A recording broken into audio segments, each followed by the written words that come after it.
Hello and welcome to this audiobook. Today we bring you a powerful real-life narrative titled The Lahore Attack by Kumar Sangakkara, taken from the Colin Cowdrey Lecture. This is a deeply moving account of the attack on the Sri Lankan cricket team in Lahore in 2009, told from the personal perspective of someone who lived through it. Through this experience, the story explores fear and courage, survival, national identity, and the strength of the human spirit. As you listen, imagine the team bus, the sudden chaos, and the calm resilience shown in the face of danger. Now, let us begin. The Lahore Attack. I was fortunate that during my life, I never experienced violence in Sri Lanka firsthand. There have been so many bomb explosions over the years, but I was never in the wrong place at the wrong time. In Colombo, apart from these occasional bombs, life was relatively normal. People had the luxury of being physically detached from the war. Children went to school. People went to work. I played my cricket.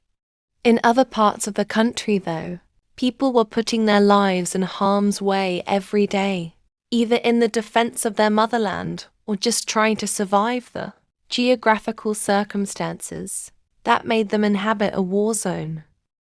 For them, avoiding bullets, shells, mines and grenades was imperative for survival.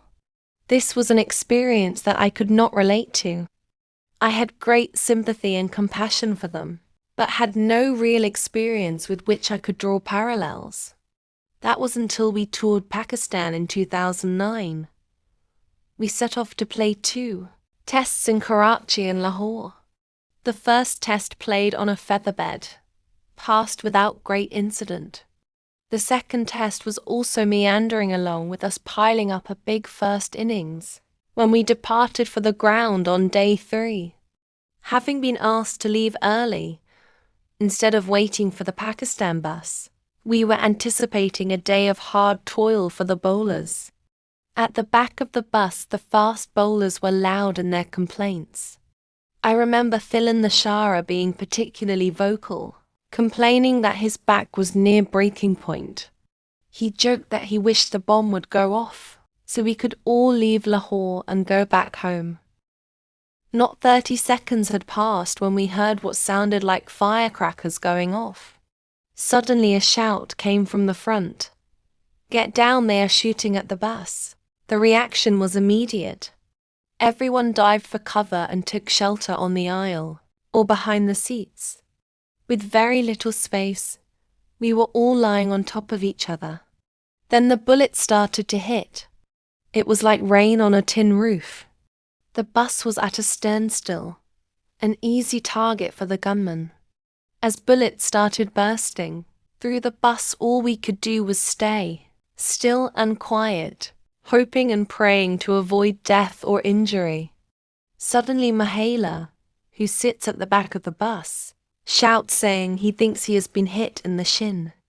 I am lying next to Telan. He groans in pain as a bullet hits him in the back of his thigh.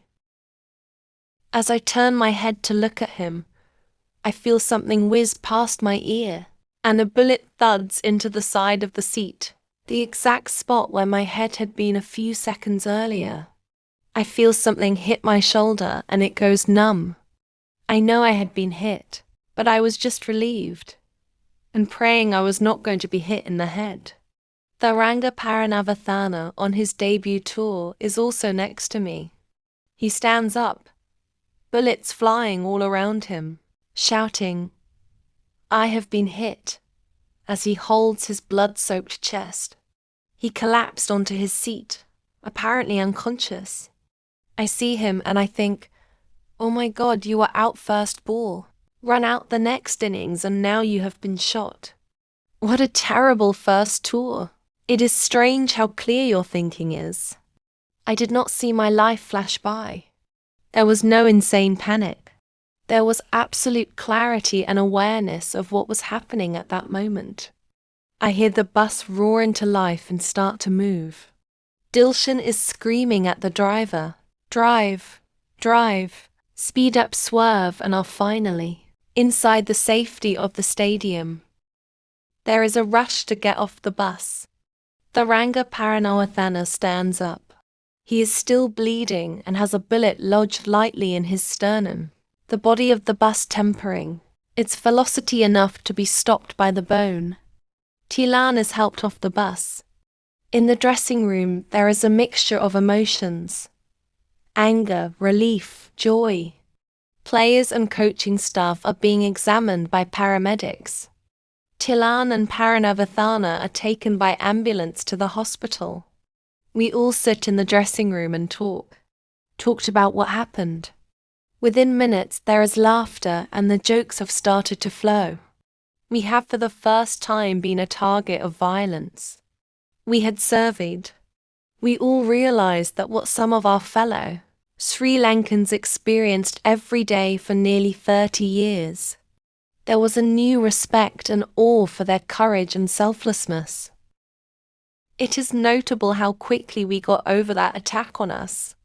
Although we were physically injured, mentally we held strong. A few hours after the attack, we were airlifted to the Lahore Air Force Base. Ajantha Mendes, his head swathed in bandages after multiple shrapnel wounds, suggests a game of poker. Tilan has been brought back, sedated but fully conscious, to be with us, and we make jokes at him and he smiles back. We were shot at. Grenades were thrown at us. We were injured and yet we were not cowed. We were not down and out. We are Sri Lankan, we thought to ourselves, and we are tough, and we will get through hardship, and we will overcome because our spirit is strong. This is what the world saw in our interviews immediately after the attack. We were calm, collected, and rational. Our emotions held true to our role as unofficial ambassadors. A week after our arrival in Colombo from Pakistan, I was driving about town and was stopped at a checkpoint. A soldier politely inquired as to my health after the attack. I said I was fine and added that what they as soldiers experience every day, we only experience for a few minutes, but managed to grab all the news headlines. That soldier looked me in the eye and replied, "It is okay if I die because it is my job and I am ready for it.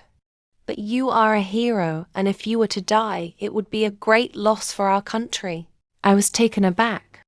How can this man value his life less than mine? His sincerity was overwhelming. I felt humbled. This is the passion that cricket and cricketers evoke in Sri Lankans. This is the love that I strive every day of my career to be worthy of. You have just listened to The Lahore Attack by Kumar Sangakkara. This powerful experience changed how writer and his teammates understood fear, courage, and sacrifice. For a few minutes, they felt what many Sri Lankans had lived with for decades.